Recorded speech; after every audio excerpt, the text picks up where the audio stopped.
This guy as a young man had a dream to become a big movie star, to come to Hollywood and to become a great director and producer and a writer and all those kind of dreams he had. Of course, everyone told him it can't be done. But, he wouldn't take no for an answer, and he moved across from New York to Los Angeles to Hollywood. And of course, one day, after struggling, like we all do in the beginning, to get into TV and into movies, he had this idea of writing a script. And in longhand, he wrote this script, which was Rocky.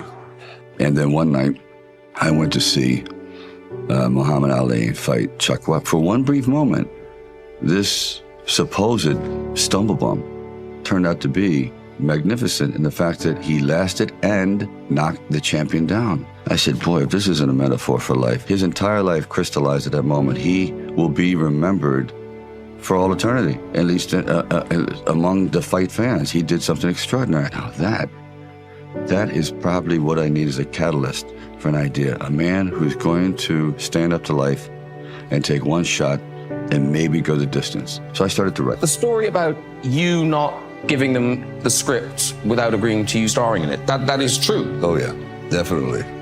It was just one of those crossroads situations that every artist faces early on. Go left, go right, and if you make the wrong decision, you sometimes regret it forever. And I just knew I wasn't a very good student, but I decided I always understood dialogue, whatever, so I wrote something that I know I could do, that I could feel good with, and that could show everything that is possible in my repertoire. It was one of those things where you really roll the dice, and it paid off, but it was a big long shot. But there was something inside of me that this opportunity is never going to come around, and I really wasn't used to money, and I had no idea of what I would be missing, but the temptation started to come forward. First, it was $25,000 and $100,000. I never heard of $100,000 because I had like $106 in the bank. And like I said, I had to sell my dog and things were not looking very, very good.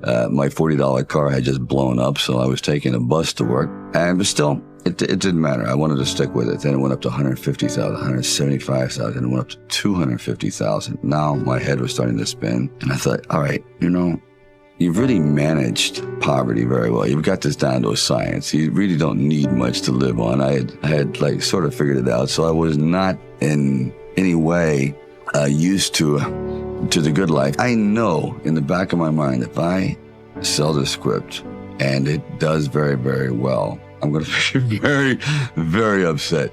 So this is one of those things where you just roll the dice and you fly by the proverbial seat of your pants and say, all right, I got to try it. I got to just do it. I may be totally wrong and I'm going to be taking a lot of people down with me, but I just believe in it.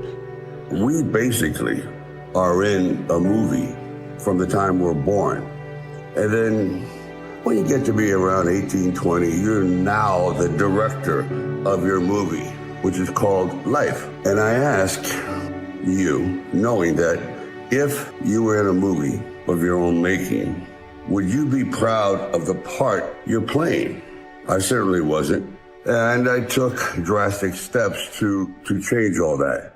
The point being, if you're producing this film called You, make it the way you want to make it.